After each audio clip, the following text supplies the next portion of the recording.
અને આ ટોપાવાળો અંગ્રેજ હાલ્યો જતો એટલે ભાલાના ઘૂંસતા મારતું જાય ને વયો જાય એવો રાક્ષસ હતો.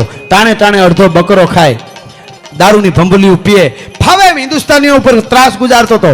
એવો ફાટીને ધવાડે ગયેલો અંગ્રેજ ટોપાવાળો હતો. અને એ અંગ્રેજ ટોપાવાળાને સવારમાં બેરકપુરની સાવણીની બાજુના બંગલામાં તૈયાર થઈ અને તારીખ 29 માર્ચ 1857 અને જાતો હતો. એમાં ચર્ચમાં જવાની તૈયારી કરતો હતો. એમાં સિપાહીઓ આવ્યા, એના હળી કાઢીને આવ્યા, આવીને કીધું સર ક્યાં જા રહે આપ? જે એના સિપાહીઓ હોય એ બધા આપણા આઈના ભરતી કરેલા એટલે હિન્દી ભાષી હોય. એટલે કીધું સર ક્યાં જા રહે?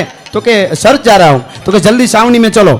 सर्च नहीं जाऊँ के सर्च जाके आता हूँ. क्या जल्दी है? कि जल्दी करो, जल्दी आना है. सर्च नहीं जाना है सर, मैं ठीक कह रहा हूँ. कि क्या है इतनी जल्दी क्या है? अंत्यदी अंग्रेज टोपा वाला ने ओला कीधेलू एक बमन पागल हो गया है, एक ब्राह्मण पागल थी गयो छे, गांडो थी गयो छे, एक बमन पागल हो गया है सावनी में और इधर से उधर दौड़ रहा है. आम नाम हड़ियो काटीने हाथ में बंदूक लई અને બ્રાહ્મણ છે 30 વર્ષનો યુવાન એ એમ કહે છે કે તમારો અંગ્રેજ ટોપાવાળો હામો આવે અને એની છાતીમાં ગોળીનો ધરબી દઉં તો મંગલ પાંડે નહીં, આ મારી પ્રતિજ્ઞા છે. ભલા માણસ હડિયું કાઢી રહ્યો છે ભાઈ, હડિયું કાઢી રહ્યો છો. અને એમાં આણે કીધું કે શું એ ગાંડો થઈ ગયો છે? પોતે બંદૂકવાળા લઈ અને એના અંગરક્ષકોને હારે લઈ અને આવ્યો સાહેબ, મદમાં આવ્યો, અભિમાનમાં કે મંગલ પાંડે થોડો મારા સામો કઈ કરી શકવાનો છે. એ હળી કાઢીને આવ્યો અને આવીને કીધું એ મંગલ પાગલ હો ગયા હો क्या? भांग पी ली है, शराब पी ली है, बता मैं तेरे साथ क्या करूंगा, टुकड़े टुकड़ा कर दूंगा चाले. અને આટલી જ વાત કરી અંગ્રેજે. એટલે આમ બંદૂક ખામી રાખી અને એટલું કીધું કે તમે અમને હિન્દુ મુસલમાનને કારતૂસ આપો છો, એમાં ગાય અને સુવરના માંસનું તેલ લગાડો છો. ત્યાં તો ઓલો ટોપાવાળો ધીરો પડી ગયો કે આને ખબર કેમ પડી કે અમે તેલ લગાડી? આ તો બધું ગુપ્ત થાય છે ફેક્ટરીમાં, આ ખબર કેમ પડી ગયા આને? એટલે બીજી વાર કીધું જવાબ આપો, તમે અમને કારતૂસ આપો છો હિન્દુ મુસલમાનને. સેનામાં હિન્દુ મુસલમાન બધા હતા અંગ્રેજના. એનામાં મંગલ પાંડે એમાં જ હતો. એમાં ગાયનું અને સુવરના માંસનું તેલ લગાડો છો. ટોપાવાળો કાંઈ ન બોલ્યો. ત્રીજી વાર કીધું તેલ લગાડો છો, કાંઈ ન બોલ્યો. અને તેથી ધાડ ધાડ ધાડ કરતી 3 ગોળીઓ ધરબી દીધી છાતીમાં મંગલ પાંડેએ અને ગાંડો થઈને મીડો મારવા 5 જણાને ઢાળી દીધા.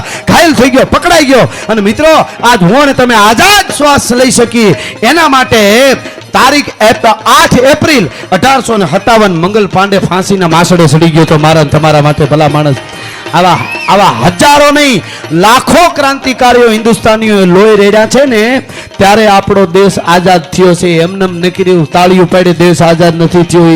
કેટલાય તમે વાંચો ત્યારે ખબર પડે. કાળા પાણીની સજાઓ ભોગવી અને કરોડો હિન્દુસ્તાનીઓને આઝાદ કરાવ્યા છે. એને આપણે ન ભૂલી જવાય. ધર્મ માટે એને ઘણું કર્યું છે. અને એટલા માટે આવી કેટલી બધી વાતો છે અને કેટલી બધી વાતો એક એક યુવાનો સુધી, એક એક જીવ સુધી, એક એક માણસ સુધી પહોંચે એટલે અમે આ વાતો બધી કરતા હોઈએ છીએ. એટલે પણ એક ચોખવટ કરી દઉં કે ખબર કેમ પડી મંગલ પાંડેને કે આમાં જોજો નાનામાં નાનો માણસ કેટલું કામ કરે છે. ખબર કેમ પડી કે આમાં કારતૂસમાં હિન્દુ મુસલમાનનો ધર્મ ભ્રષ્ટ કરવા માટે અંગ્રેજો ગાયના અને સુવરના માંસનું તેલ લગાડે. ખબર કેમ પડી? સવારના પોરમાં મંગલ પાંડે દાંતણ કરતો હતો અને હાથમાં પાણી લોટો દાંતણ કરે બેઠો બેઠો લીમડાના થડે. અને એમાં સાવણીમાં એમાં એક માણસ નીકળ્યો. એને હું નાનો માણસ નહીં કહું, એક આર્થિક દ્રષ્ટિએ નાનો માણસ કહીશ, પણ આમ એ બહુ વિરાટ માણસ હતો. એ આવ્યો અને પાસેથી આમને એ માણસ નીકળ્યો. માતાદીન વાલ્મીકી સમાજનો માણસ એ માતાદીન એ ત્યાંથી નીકળ્યો. એટલે મંગલ પાંડેના હાથમાં પાણીનો લોટો હતો. એને પાસે જ ગયો સાઈન કે મને લોટો લાવો, પાણી પીવું છે. પાણી પીવું એટલે મંગલ પાંડે કે પાગલ થઈ ગયો છો? પાગલ હો ગયા ક્યાં? તેથી તો આપડસટનું આ બધું જે કાંઈ હોય એટલે કીધું કે મને તું અડવા આવે, હું બ્રાહ્મણ છું, તું મને અડવા આવે છે, પાગલ થઈ ગયો છો, મારો લોટો પકડવા આવે છે? તો એ માતાદીન વાલ્મીકી સમાજનો માણસ એ માતાદીન દાંત કાઢતો કાઢતો એટલું બોલ્યો હતો, ઓહો હો, તમને હિન્દુ મુસલમાનને મારાથી તમને આભડસેટ લાગે છે એમ ને? તો કે હા.